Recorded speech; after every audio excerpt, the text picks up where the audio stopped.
Hi guys, magandang araw po sa lahat. Welcome back to my YouTube channel. Sa mga bagong pasok pa lang po sa aking channel, my name is Melvin and for today's video ay may a-applyan tayo ngayong isang online lending app guys. At ipapakita ko po sa inyo actual ang aking pag-apply. At sabay-sabay nating re-reviewin ang sistema ng kanilang repayment plan. Ang pangalan ng ulan na ito ay Loan Tayo. So let's go! Ito panoorin nyo.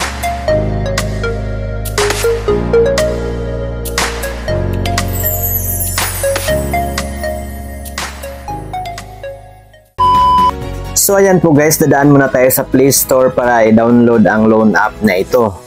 At ayan po, i-search lang natin guys ang Loan Tayo. So ito po yun guys, so i-click lang natin ito. So ito po yun siya guys, Loan Tayo, Flexible Loan. At ang company name nito guys ay Factors Lending Corporation. So hanapin muna natin ito sa listahan ng mga registered loan app sa Security Exchange Commission guys. Kung kabilang ba ito sa mga registered loan app, i-search lang dito sa Google ang loan app SEC registered. At ayan po, scroll down lang natin guys. At ito na po siya, itong registration list. I-click lang natin ito.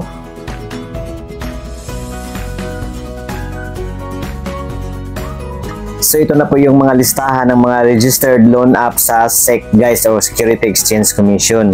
So hanapin po natin dito ang Factors Lending Corporation kung rehistrado pa ba sila. So ito po siya guys o rehistrado pa po siya guys. So ngayon balik na po tayo doon sa Play Store. So i-install na natin.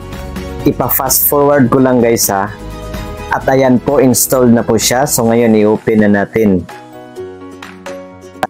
Tips for collecting user data. So i-click lang natin itong accept. Click lang natin itong while using the app. At ayan po, hiningi na po ang aking active mobile number. Tatakpan ko lang po yung mga sensitive information guys sa baka ma-restrict po tayo ni YouTube. At ayan po, tapos ko na pong nilagay ang aking cellphone number. I-click ko na itong let's go. At nag-send na po sila ng verification code. At automatic na po siyang magni-next. Then tips for upload SMS and image information. I-click lang natin itong accept. At ayan po guys, may nakalagay na pong loanable amount mula 2,000 pesos hanggang 80,000 pesos. Wow, ang laki ah. Repayment term na 91 to 365 days. At ang interest rate na 0.08% per day. So ngayon, mag-start na po tayong mag-apply. I-click na natin itong apply now. Tips for permissions. So i-click na natin itong accept. Ang daming pasikot-sikot. Click natin itong allow. At ayan po, dito na po tayo magsimulang mag-fill up ng form. Magsimula sa basic personal information. How many online loans do you have currently? So syempre, ang ilagay ko 0. How many loans do you borrowed money before? So 0 pa rin ang ilagay ko. Longest overdue days, 0 pa rin. Education level, itong vocational courses ang piliin ko. Type of housing, syempre owned. Marital status, single. Sa monthly expenses, ang ilagay ko po ay 5,000 pesos. And the next po ay email address. Next po lang hingin ay ang ating work information. So sa industry, itong other ang pipiliin ko. At sa payroll period ay itong twice per month. And then sa monthly income, ang ilagay ko dito ay itong above 20,000. And then itong next pay date, ang ilagay ko ay October 30. And then sa employment status ay itong full-time. At ayan po, i-click ko na itong next. So dito na po tayo sa emergency contact, sa mga contact references. So tatlong contact person po ang hingiin ng Loan Tayo guys. So ipa-fast forward ko lang ang pag-fill up ko dito guys. At ayan po, natapos ko ng fill upan. So i-click ko na itong next. So ngayon, kailangan na picturean ng aking valid ID.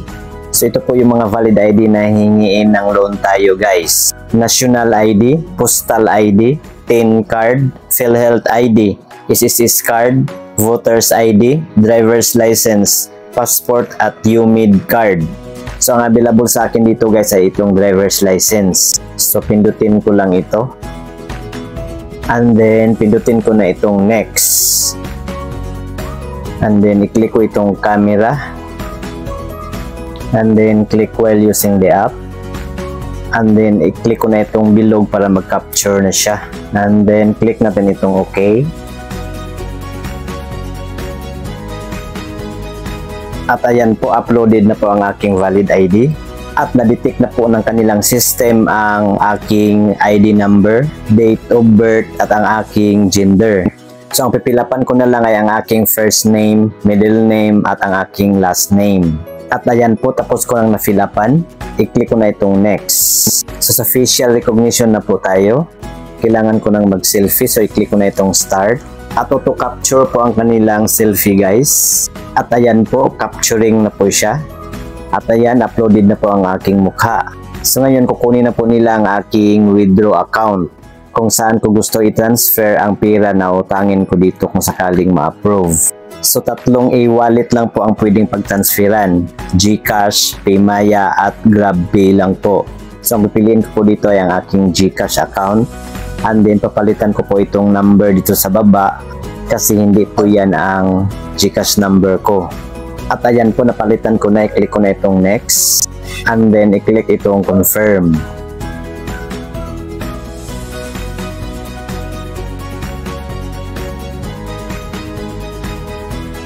At ayan po, nag-countdown na po siya. Last na pala yun. Ito na po yung in-offer sa akin guys na pwede kong utangin. Mula 500 pesos daw hanggang 3,000 pesos. At ang loan term ko raw guys ay itong 3 terms. Hindi pa applicable itong 4 terms. So ngayon, i-review na natin ang kanilang repayment plan. Kapag itong 3,000 pesos daw ang utangin natin, tapos 3 terms ang ating loan term, sa first period, kailangan mo bayaran na natin itong 1,800 pesos. At 7 days lang po guys ang per term. At sa second period ay 7 days pa rin. Kailangan mabayaran na naman natin itong another 1,800 pesos. So 2 weeks po yan. So nagiging 600 pesos po ang interest. At sa third period guys ay i-waive na daw nila itong 3 pesos only. Nakakahiya naman kung sisingilin pa nila itong 3 pesos na lang. In short, 2 weeks lang po ang loan term nito. At may fee pang nakalagay dito guys, na tag 375 pesos each term. Sa palagay ko, hindi po buo na 3,000 pesos ang matatanggap natin dito. Dahil may nakalagay dito na principal amount each term na 1,125 pesos. Dalawang 375 is 750 pesos na po yan. Naku, kapag yan ang i-deduct sa ating 3,000 pesos na utangin, ang laking mawawala sa atin. Tapos may interest pa na 600 pesos. So ituloy ko ito guys para magkaalaman na. Pindutin ko na itong click to get cash. So ika-cancel ko muna itong ratings. At ayan po, ni-review na po nila ang aking application. So nakalipas ng 2 minuto dito guys, hindi ko na po nakuna ng screen record. Ni-reject po nila ang aking application, hindi po ako pumasa. Pero pwede raw ako mag-reapply after 14 days. So mag-ingat pa rin po tayong mag-apply sa mga ganitong klaseng online lending app guys. Dahil I'm sure hindi po buo ang matatanggap natin dito. So that's all for today guys. Paki-like na lang po sa video ito at paki-share na rin sa iba. At huwag kalimutang i-subscribe ang aking YouTube channel at paki-hit yung notification bell para sa iba ko pa pong mga reviews sa mga naglalabas ang ula ngayon. Thank you for watching guys. God bless us all. Bye!